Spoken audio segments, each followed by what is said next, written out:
Hello everyone, I'm Mongoose here and welcome back to a brand new Halo 5 Forge tutorial here on the channel. So today I'm going to be teaching you all how to drive civilian vehicles in Halo 5 Forge. So in this video, what's going to happen is I'm going to show you all how to drive all these four vehicles right here. And it's pretty simple to do, so don't worry, anyone will be able to do this. It doesn't require any scripting at all. You know, it just requires some welding objects together, and yeah, it's pretty simple, and yeah, hopefully by the end of this video you all know what you're doing. So first off, let's do the forklift. So what you want to do for the forklift is you want to press Y, props, go all the way down to vehicles, and then you want to go to the vehicles, and under construction there should be forklift. Grab this, and then what you want to do is you just want to put it on the ground, and then you want to set it to phased, which is pretty important. Now what you want to do is you want to go ahead and go into the vehicles on gameplay, land, and then grab a Mongoose. So now you want to just rotate that, and I do recommend snapping it by 90 degrees. Having no snap on won't really do well, since you got to align it correctly with the forklift after all, so yeah. So now what you want to do is you want to set this to phased, and you want to move it in and correct it up. So you just want to make sure that it's aligned correctly, there's no like ends sticking out from the side or anything. So yeah, so there we go.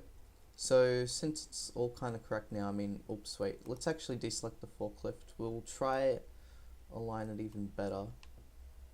You know what, I think that's good enough. Grab this, and then what you want to do is you want to go create welded group, okay, and then you want to set the physics to normal, and boom, you have yourself a drivable forklift.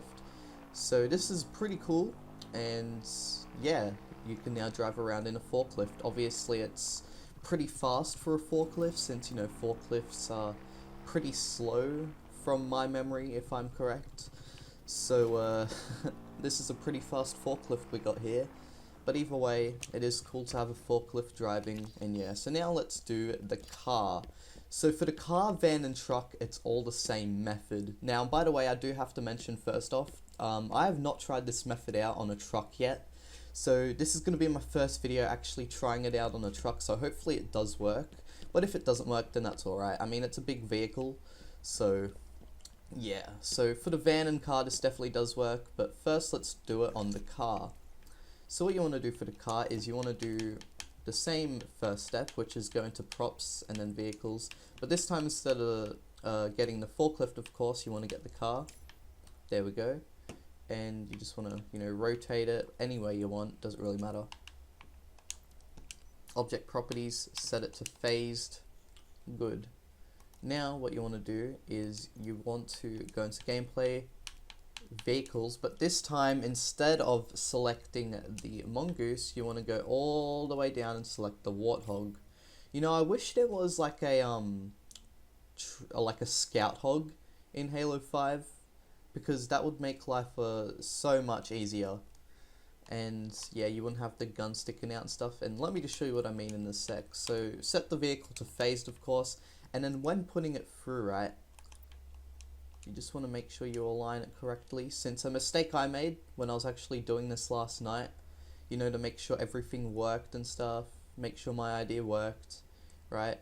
One thing I did incorrectly was I kind of had the wheels floating just above the ground. So then when I set it all to normal and stuff right after welding it, you know, the vehicle couldn't drive. So make sure you do have the vehicle wheels kind of put into the ground, just so then, yeah, you're safe.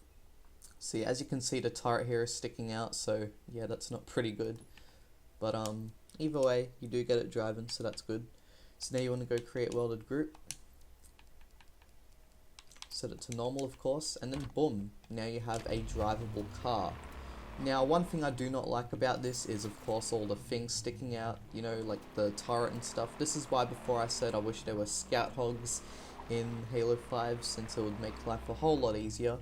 You know, now I don't mind the back part hanging out there, it doesn't really change it up too much. I don't really like the front part either, that kind of ruins the effect of it as well.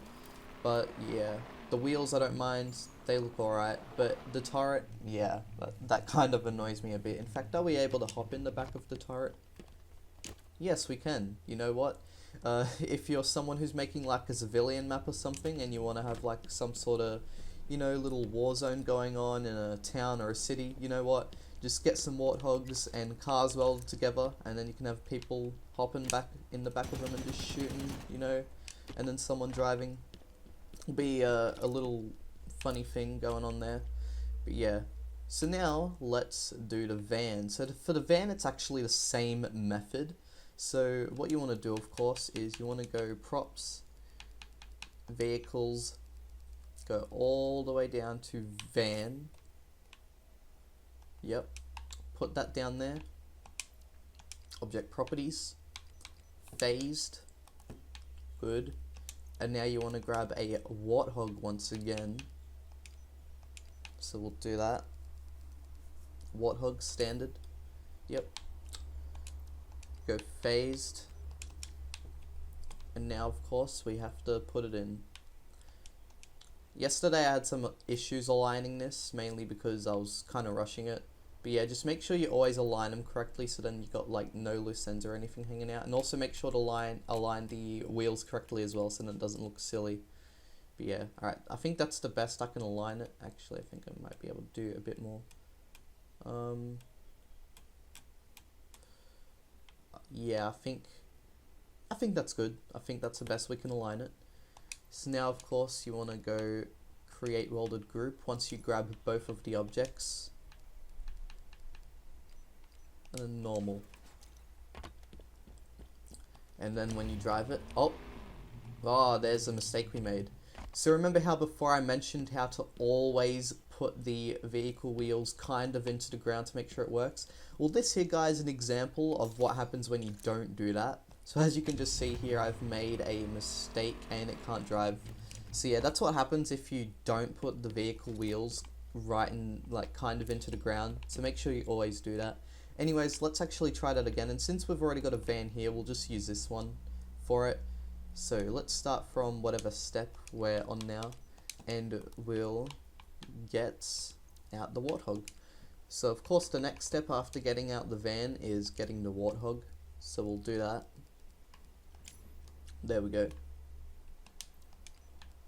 You want to put it into phased, of course.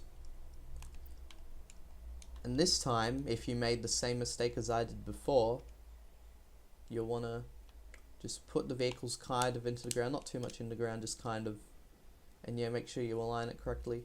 I mean, most of you have probably done this right, in fact, and then there's just me here. But yeah, you know what, that's good enough alignment. Make sure you grab the other vehicle as well when welding it. Boom, created welded group. And then you want to set the vehicle to normal, and it should work, and yeah, it does. So the thing I like about driving the van is there's not too much sticking out at all, since it is a big vehicle. You do have the turret sticking out a bit, but it's only like the two upper ends of it, so it doesn't actually look bad. I mean, you can kind of see a little bit of turret sticking out there, but overall I actually like driving the van the best, since it does have the best effect, because it doesn't really have anything sticking out, and you know, the speed's alright. You know, because with the forklift, right, the speed is too fast for a forklift, of course. That shit's like crazy. And then you have the car here, which has a bunch of stuff sticking out, you know, like the turret and stuff, which does give off a bit of a funny effect. And then yeah, and then you have the van, which doesn't have too much sticking out at all, so it does have a really good effect on it. So overall, I do think the van is the best when it comes to this. But now let's actually try the truck, which I have not tried yet. So if this doesn't work, then it's alright, but you know what, we'll try it anyway.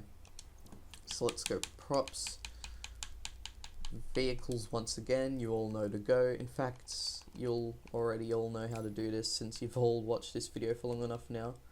But yeah, so truck, phased. To be honest, I don't think this is going to work. It's a pretty big rig, so we'll see. Then of course you want to get out the warthog once again. Phased, and now you just want to move it into the vehicle. I think that's the best we're going to be able to get it to aligning. Alright, And see what I mean by this is a pretty big vehicle? I mean, look, we got a 6-wheeled truck over here. Well, I mean, counting these 2 front wheels, which we won't talk about, since we're trying to hide them after all. That would then be, I think, 8. But you know what? So here we have a, 2, 4, yeah, 6-wheel truck. And so now what you want to do, of course, is once you've got your vehicle aligned in with the truck, you want to grab it, object properties, create welded group, go into normal, and now let's see if this works. Oh wait, I just accidentally hopped in the rider seat. Drive, and boom, it actually does work. Now obviously it does look a bit silly since the truck is so big and so we couldn't get the wheels to align with the outer ones here. But you know what, one thing that I do actually recommend with the truck as well is going to object properties, going into camera distance and kind of furthering that out. So we'll just further out that to 3 and see how it looks. And yeah, that looks alright. And yeah, so here we have the truck. Now obviously it does look pretty silly like I just said before, but you know what, it doesn't really matter, we got it driving either way. So yeah, you're gonna just have to do some big turns on it. Oh, look at that, it's like a drifty truck. Oh, and it lopsided. Yeah, done a little drift there, so that's pretty cool. If you want to use the trucks for any drift course at all, then be sure to do that, it would work. And so yeah, so anyways guys, that is the end of this tutorial. Which car is your favorite to drive, or civilian vehicle I should say, since they're not all cars after all, only this one is, the others are vans and forklifts and trucks.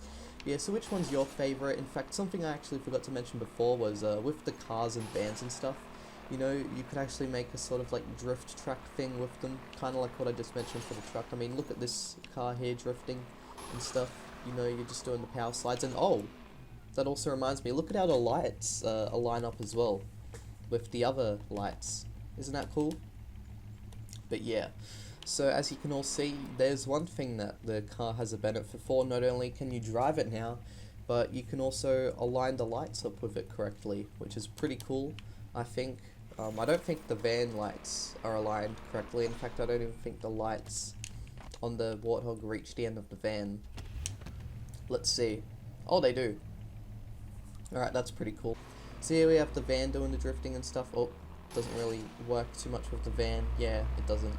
I mean, unless you don't power slide it, then you can do a bunch of donuts and stuff. But yeah, it's pretty cool. If you did enjoy this video, don't forget to like, subscribe, turn on notifications for more Halo 5 Forge tutorials such as this one. Be sure to comment down below what you want to see next. And yeah, see you all soon in my next video. Bye bye.